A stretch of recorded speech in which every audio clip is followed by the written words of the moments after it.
네, 오늘은 지난주 시간에 이어서 에스더 8장의 말씀으로 함께 은혜를 나누고자 합니다. 지난주 나누었던 에스더 7장의 주요한 사건이 있었습니다. 어떤 사건이었죠?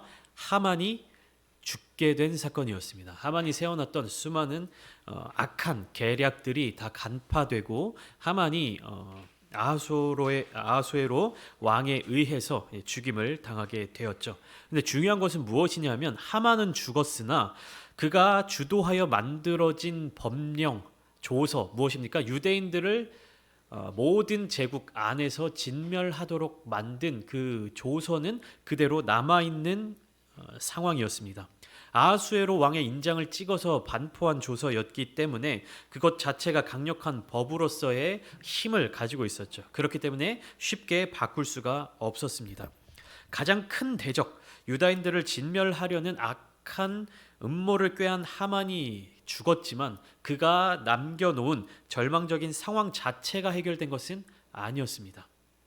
이러한 큰 승리 뒤에는 처리해야 할 문제들이 남아있기 마련이죠. 그러니까 우리가 생각하는 것, 목적하는 것, 그것을 이루어야 한다라고 가장 중요하게 이루어야 한다는 것을 이루었을 때 실제적으로 그것보다 더 중요한 일들이 남아있을 때가 있습니다. 그러니까 하만이라고 하는 큰 대적을 유다인들의 입장에서 가장 큰 대적이었죠. 그 대적을 죽이는 데는 성공했지만 어떤 문제가 남아있는 겁니까? 여전히 유다인들을 진멸하고 도륙하고 살인하는 그 악랄한 법령은 살아있는 거예요. 그렇기 때문에 유다인들의 입장에 있어서는 단순히 하만이 죽었다라는 것으로 인해 기뻐할 수 없는 상황인 것입니다. 아무리 큰 승리를 이뤄냈다 하더라도 그 뒤처리를 명확하게 하지 못한다면 바로 이 점이 발목을 잡아 후일에 넘어지게 만드는 요소로 자리 잡을 수 있는 것입니다. 유다인들을 죽이려는 조서는 누가 작성하였습니까? 하만이 아하수에로 왕과 함께 작성하였습니다.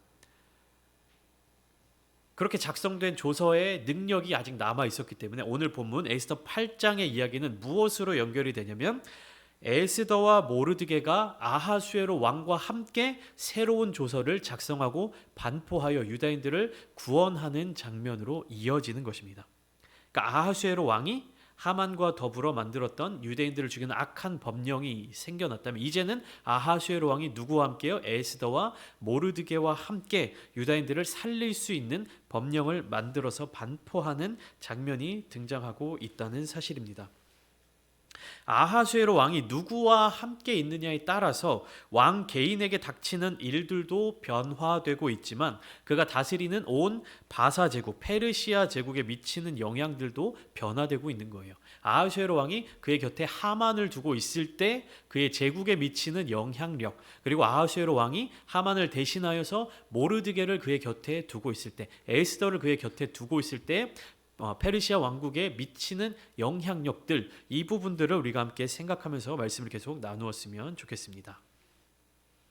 1절과 2절 말씀에는 이렇게 1절 말씀이 시작되고 있죠. 그날 아하수에로 왕이 유다인의 대적 하만의 집을 왕후 에스더에게 주니라. 그날이 어떤 날일까요?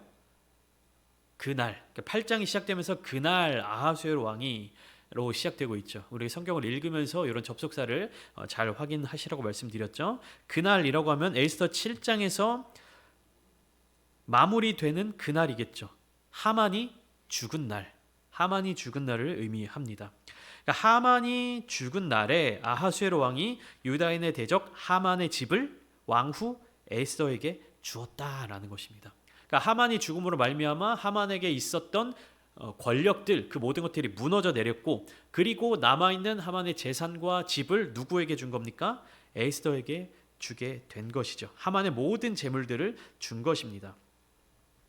또한 에스더가 모르드게와의 관계를 아하수에로 왕에게 말하니까 어떻게 되는 거예요? 왕이 하만에게 주었던 반지를 거두어서 모르드게에게 주었습니다. 그러니까 모르드게의 인생이 역전되는 순간이었죠.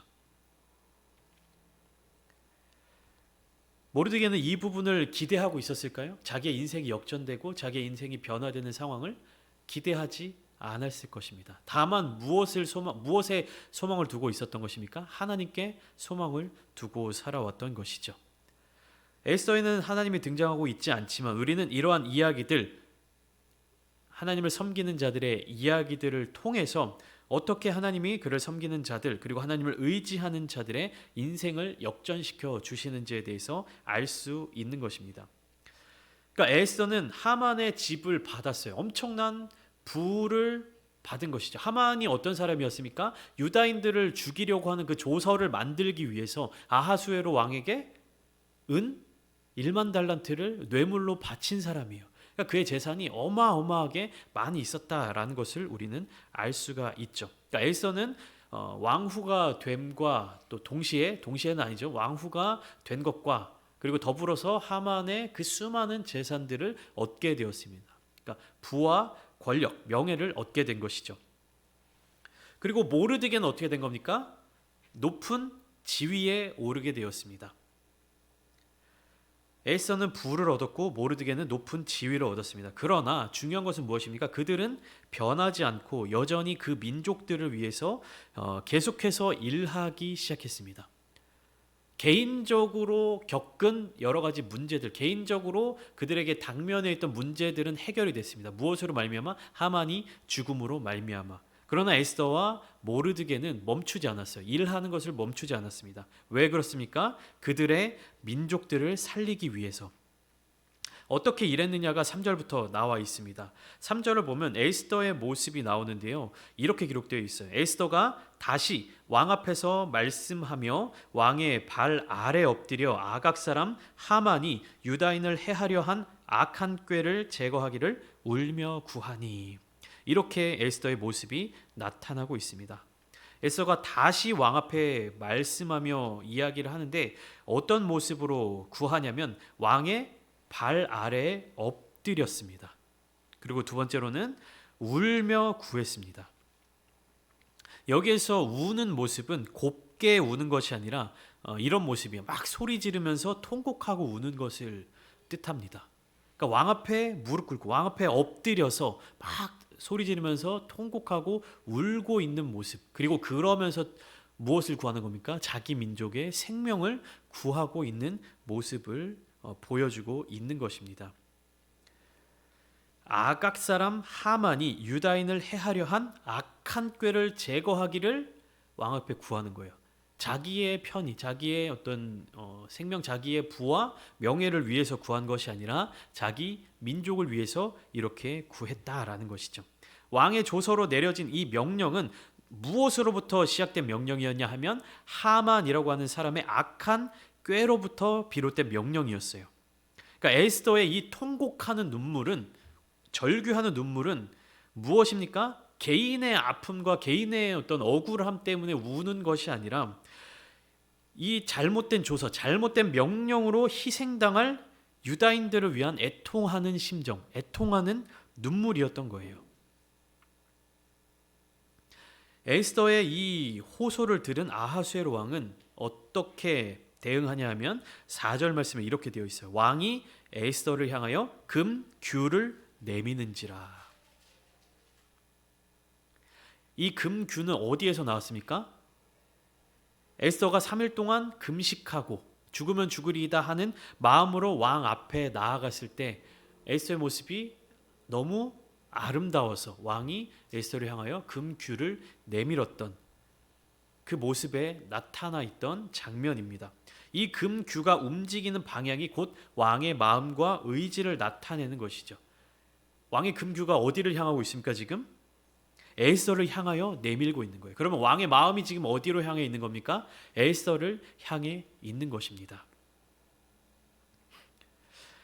하나님이 모든 것을 하시죠. 우리는 그렇게 믿고 그렇게 고백을 합니다. 하나님이 하셨습니다. 하나님이 하실 것입니다. 하나님이 역사하십니다. 라고 이야기를 합니다. 이것은 분명한 사실입니다. 그럼 우리는 우리 자신을 바라보며 질문을 던질 수 있어야 되는 거예요. 그러면 우리는 가만히 있어도 되는 거냐?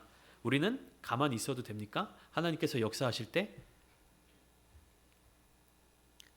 그렇지 않죠. 우리는 자기 자리에서 해야 할 일을 해야 되는 거예요.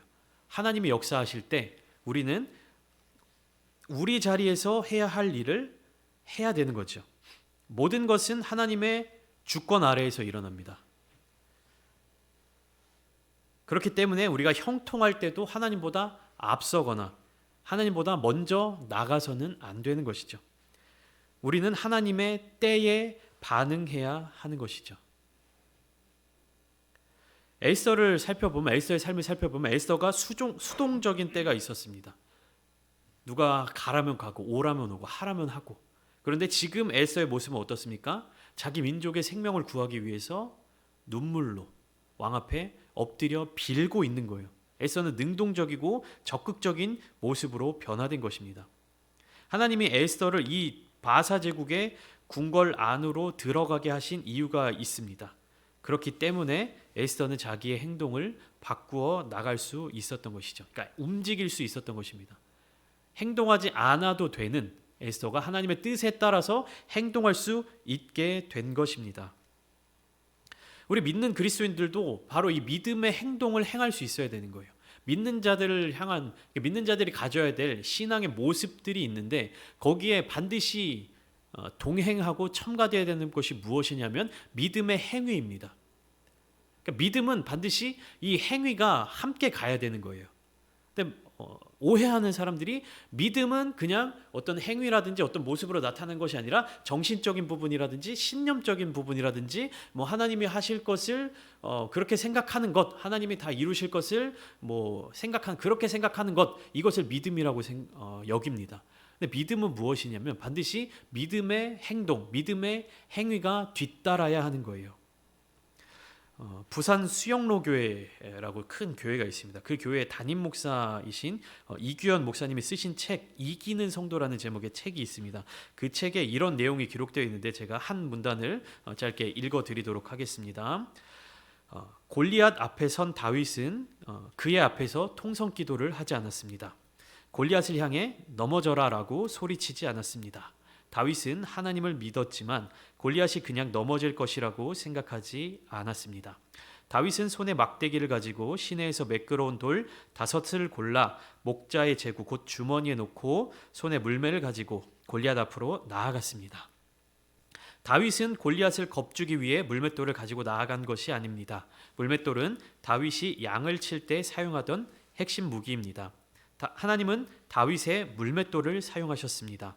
이처럼 현실 속에서 믿음을 사용할 줄 아는 것이 중요합니다라고 기록되어 있습니다.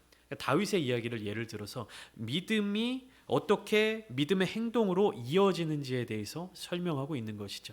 에스더가 왕 앞에 나아가기 전에 무엇을 했습니까? 3일 동안 금식하며 기도했죠. 이것은 특별한 목적을 가지고 행한 기도입니다. 그럼 우리가 역으로 생각할 때 그럼 에스더가 그때가 아니면 기도를 하지 않았을까요?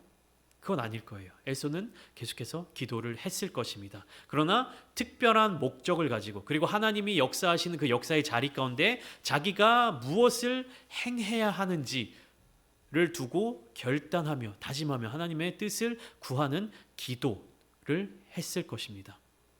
그렇다면 에스더는 그 기도만 하고 계속해서 기도의 자리에만 있었느냐? 아닙니다. 3일간 정한 기도의 자리를 모두 마친 이후에 에스더는 움직이고 행동했다는 것이죠. 에스더는 계속해서 기도만 하지 않았어요. 계속해서 금식하고 계속해서 골방에 앉아서 기도만 하지 않았습니다. 그러니까 우리가 성경을 바라보고 성경을 보면서 신앙생활을 할 때 이 부분을 지혜롭게 바라볼 수 있어야 되는 거예요. 에스더의 모습을 보면서 에스더가 3일 기도하고 그 후에 왕 앞으로 나아가서 이런 행동들을 했구나라는 것을 봤을 때 3일은 기도하고 그 이후에는 기도하지 않았다? 라고 생각하면 안 되는 것입니다. 그리고 또 반대로 3일간 기도하는 것만으로 일을 이루었다라고 해석해서도 안 되는 거예요. 3일간 기도하고 에스더가 왕 앞에 죽으면 죽으리다 나아가지 않았으면 하나님께서는 에스더를 통해서 역사하지 않으셨을 겁니다.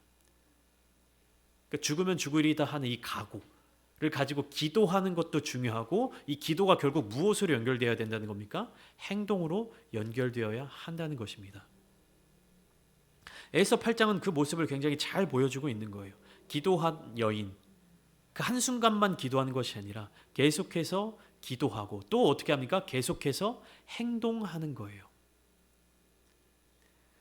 이것이 현실 속에서 우리의 삶 속에서 믿음을 사용할 줄 아는 것입니다. 우리가 적극적으로 기도하고 밤마다 기도하고 또 예배마다 기도하고 있는데 그 기도의 제목들 가운데 여러분들은 어떻게 행동을 하십니까? 기도만 하면 하나님이 무조건 다 이루어 주실 거야 라는 믿음으로 기도를 하십니까? 그 기도와 더불어서 나의 삶에, 나의 행동에, 나의 모습에 움직임이 있어야 되는 거예요. 행동, 움직일 동자잖아요. 그러니까 우리가 하나님 앞에 기도하면서 하나님이 역사의 자리 가운데, 기도가 무엇입니까? 제가 지난주에 말씀드렸죠. 하나님의 역사의 자리 가운데 우리를 동참시켜 주십시오. 동역시켜 주십시오. 동행하게 해 주십시오 하는 것이 기도라고 말씀드렸죠. 내가 원하는 것, 내가 바라는 것 하나님이 이루어 주십시오가 아니라 하나님의 역사의 자리 가운데 나를 동참하게 해 주십시오라고 하는 것이 기도예요. 그러면 어떻게 해야 되는 겁니까? 기도하고 하나님의 역사의 자리에 우리가 행동해야 되는 겁니다. 기도만 하고 있어서 되는 것이 아닙니다. 이 말 오해하지 말고 들으세요. 기도가 중요하지 않다는 얘기가 아닙니다. 기도하고 반드시 무엇으로 연결되어야 된다는 겁니까? 행동으로. 믿음으로, 실천으로 이어져야 한다는 것입니다. 이 믿음의 기도, 그리고 이 믿음의 행동으로 말미암아 어떤 변화들이 생겨납니까? 7절, 8절을 보면 이 에스더의 간청에 응답하는 아하수에로 왕의 모습이 나타납니다. 에스더가 아하수에로 왕 앞에 엎드려서 울면서 구하니까 아하수에로 왕의 마음이 에스더를 향하여 열리게 되었죠. 이것이 그러면 단순히 에스더가 울고불고 아하수에로 왕에게 매달렸기 때문에 아하수에로 왕이 이 일을 행하게 된 것입니까? 아니죠. 기도가 함께한 거예요. 기도하고 행동하고 하나님께서 이루어가는 역사가 진행되고 있는 것이죠. 그런데 문제가 있습니다. 비록 하만의 계력으로 반포된 조서가 불합리한 조서라 할지라도 이 왕의 인장, 왕의 도장이 찍혀서 전 제국에 반포되어 있는 이 조서는 어떻게 되는 겁니까? 함부로 취소할 수가 없는 거예요. 그러니까 어떤 조서의 내용이 먼저 내려진 겁니까? 어느 특정한 날 12월 13일에 모든 바사 제국, 페르시아 제국 안에 있는 유다인들을 진멸하고 도륙하고 죽이고 그들의 재산을 빼앗아도 좋다라는 조서가 내려간 거잖아요. 이것이 잘못된 조서고 이게 불합리한 조서이지만 왕의 도장이 찍힌 순간 어떻게 되는 겁니까? 바꿀 수 없는 거예요. 그러면은 이 문제를 어떻게 해결할 수 있을까? 그 방법들이 7절, 8절부터 쭉 이어져서 나오고 있는데요. 그렇기 때문에 아하수에로 왕은 어떻게 하냐면 유다인들로 하여금 자신들을 죽이려는 자들을 대항하여 싸울 수 있도록 새로운 조서를 내리게 됩니다. 그래서 이제 에스더와 모르드게를 향해서 이 조서를 만들어서 반포할 수 있도록 권한을 주고 그렇게 명령을 하죠. 그 과정 속에서 하만을 나무에 매단 사실, 하만의 집을 에스더에게 준 사실을 다시 확인하여 에스더와 모르드게의 마음을 위로해 주고 있는 것입니다. 7절 말씀에 아하수에로 왕이 이렇게 이야기를 하고 있죠. 하만이 유다인을 살해하려 함으로 나무에 매달렸고 내가 그 집을 에스더에게 주었으니. 아하수에로 왕이 이 말을 왜 했을까요? 하만이 유다인을 살해하려 함으로 나무에 매달렸고, 이 말을 반대로 이야기하면 지금 법적으로는 유다인들을 진멸하도록 내린 조서를 취소할 수 없지만 하만이 유다인들을 죽이려 하기 때문에 하만이 죽음을 당했다라는 이 말을 아하수에로 왕이 한 이유는 무엇입니까? 이 페르시아 제국, 온 바사 제국 안에 유다인들을 죽이려고 드는 사람들은 결국 어떻게 될 것이다라는 암시를 둔 거예요. 죽게 될 것이다. 하만이 그렇게 됐듯이 이 바사 제국 안에 유다인들을 죽이려고 하는 사람들은 하만처럼 죽게 될 것이다. 그리고 아하수에로 왕의 마음이 에스더와 모르드게를 향하여서 그렇게 열려 있다라는 것을 알려주고 있는 것입니다. 9절부터 10절까지 말씀은 조서가 반포되는 과정이에요. 뭐라고 되어 있냐면 9절에 그때 시완월 곧 3월 23일에 왕의 서기관이 소집되고 이렇게 쭉 이어지고 있죠. 시완월 3월 23일에 왕의 서기관들이 소집되었어요. 하만에 의해서 내려진 조서에 유대인들을 진멸하도록 하는, 즉 유대인들을 학살할 수 있는 날짜가 언제였냐면 12월 13일이었습니다. 12월 13일. 그게 1월 달에 반포되었어요. 조서가. 근데 다시 그 조서에 대항하는 유대인들을 향한 새롭게 내려진 조서가 언제 반포되냐면 3월 달에 반포됩니다. 우리가 상상을 해보죠. 1월 달에 유다인들이 학살당한, 다 진멸당할, 도륙당하는 조서가 내려졌습니다. 언제요? 그 날짜가 12월 달. 1년 가까이 남아있는 거예요. 유다인들은 1년 뒤면 우리가 다 죽게 생겼구나라고 두려움에 빠져 있었을 것입니다. 거기에 대항하여서 3월 달에 새로운 조서가 내려지는 거예요. 어떤 조서요? 유다인들을 향하여서 자신들을 죽이려는 자들에게 대항하여 싸워 이길 수 있도록 하는 조서가 내려지게 되는 것입니다. 학살 당하는 날짜는 멀었어요. 12월이에요. 근데 그렇게 새로운 조서가 결정된 건 언제입니까? 3월이에요. 우리가 생각할 때 9달이나 남았고 시간이 많이 남았다라고 생각되는데, 어떻게 그 조서를 반포하고 있는 모습을 보냐면 왕궁에서 길러서 왕의 일에 쓰는 그 준마들, 명마들을 타는 역졸들로 하여금 조서를 반포하도록 했다는 것입니다. 무슨 말이에요? 유다인들을 구원할 수 있는 이 조서를 최대한 빠르게 가장 좋은 왕이 쓰는 말들로 하여금 전국에 반포하도록 한 것입니다.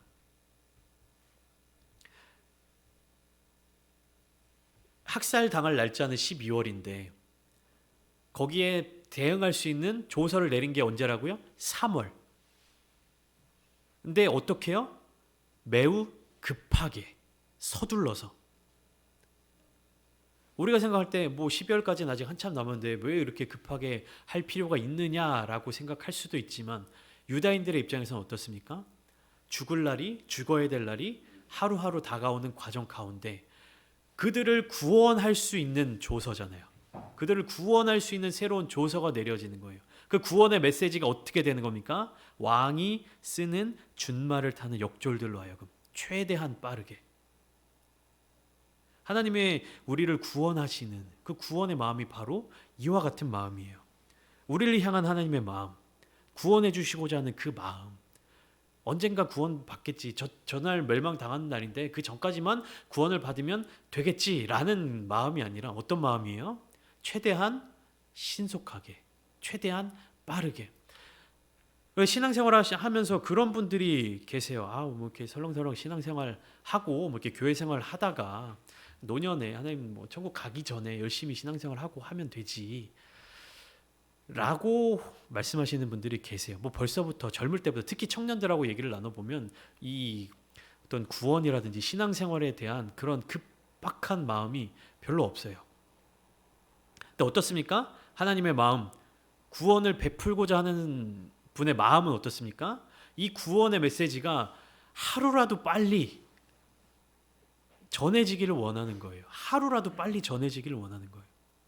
심판의 날은 12월 13일 저기 멀리 있고 지금이 3월인데 어떻다는 겁니까? 이 구원의 메시지, 이 구원의 소식을 정말 하루라도 빨리 전하고 싶어서 이렇게 왕이 타는 말, 왕이 쓰는 말을 이렇게 풀어서 전국에 반포할 정도로 이렇게 진행을 하고 있는 거예요. 굉장히 급하게 서둘러서 진행되고 있다는 것입니다. 그 반포되는 조서의 내용이 무엇입니까? 유다인들이 모여서 스스로 생명을 보호하도록, 유다인 공동체가 스스로 모일 수 있도록. 11절에 보면 그 죽이고 도륙하고 진멸하고 재산을 탈취하게 하되라고 11절 후반부에 나와 있죠. 그런데 그 조건이 그들을 치려하는 자들을 대상으로 하고 있는 거예요. 무슨 말이냐면 하만이 내렸던 조서는 무엇입니까? 유다인들을 죽이고 도륙하고 진멸하고 유다인들의 재산을 빼앗아라라는 조서가 내려졌죠. 유다인들이 무엇을 잘못했습니까? 잘못한 것이 없었음에도 불구하고.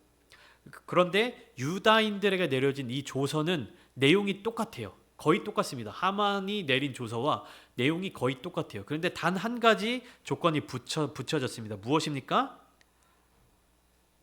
그들을 치려하는 자들, 그러니까 나를 죽이려고 달려드는 자들을 죽이고 그들의 처자를 죽이고 재산을 빼앗아라, 이렇게 조서가 내려진 거예요.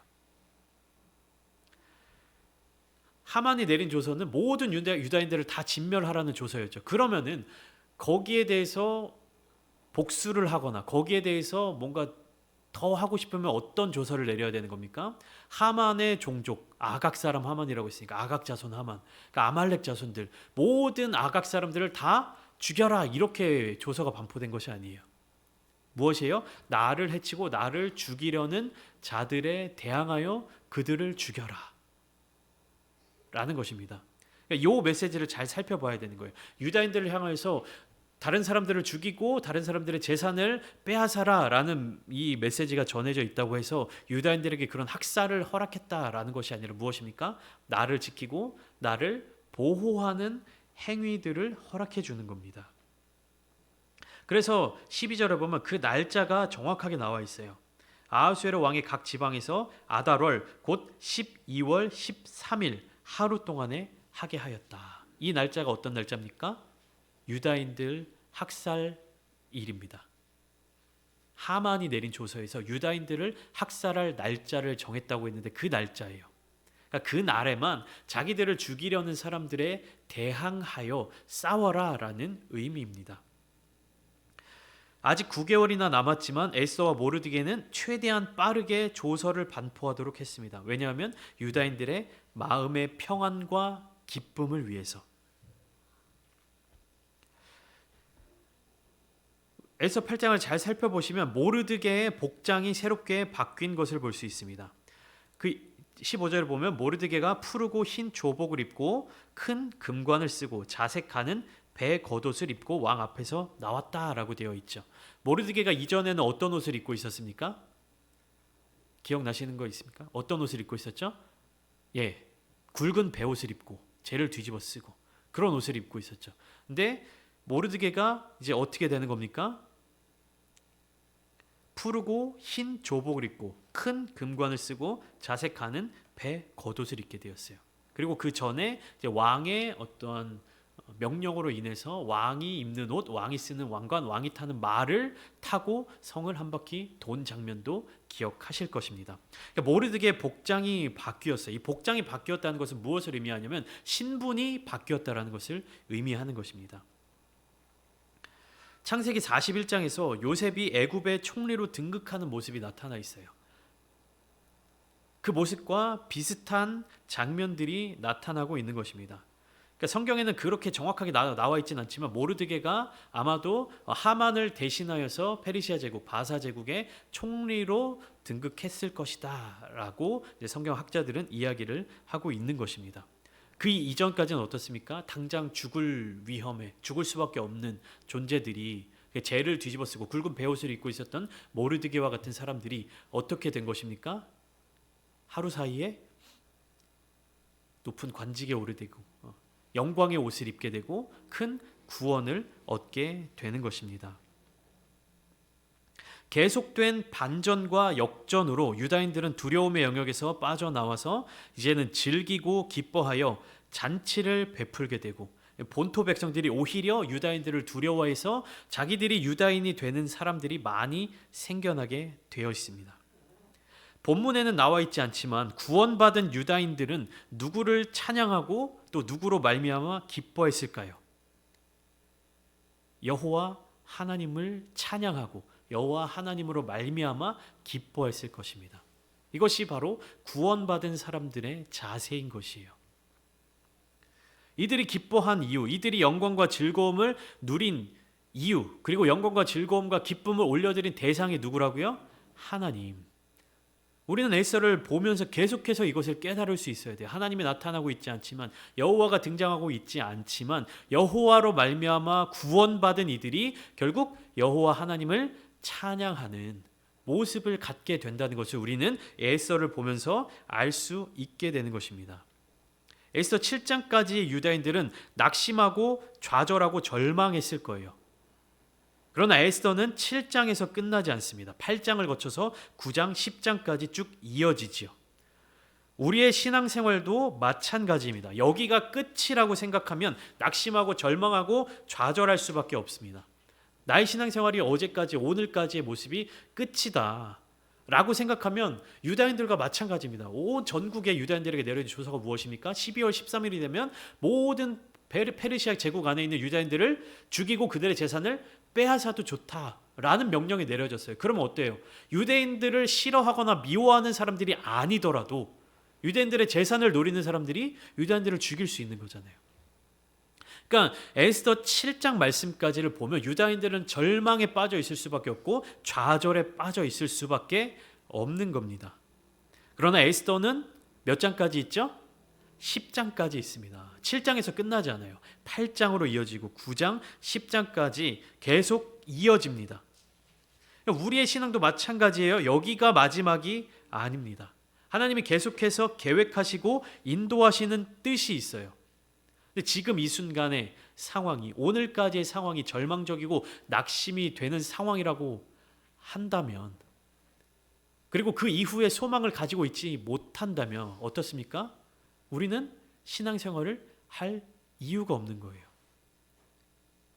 그러나 하나님의 인도하심, 그리고 하나님의 역사하심은 오늘까지만 있는 것이 아닙니다. 내일도 있고요. 내일 모레도 있고요. 영원하신 하나님께서는 영원하신 시간 동안에 하나님의 그 뜻과 계획을 계속해서 이어가시는 거예요. 지금 여러분들의 삶의 자리 가운데 고난이 있으십니까? 좌절하고 절망이 있으십니까? 여기가 마지막인 것 같다라는 생각이 드십니까? 그러나 하나님의 역사하심은 오늘까지만 있으신 것이 아닙니다. 내일을 소망하십시오. 하나님과 함께 역사하는 미래를 바라보실 수 있어야 합니다. 하나님이 계속해서 계획하시고 인도하시는 뜻이 있습니다. 그 뜻을 기대하며 지금 이 순간 저와 여러분들의 삶의 모습이 에스더 7장의 유다인들과 같은 상황이라 할지라도 하나님께서 역전하실 8장, 9장을 소망하며 계속해서 신앙을 지켜나가시기 바랍니다.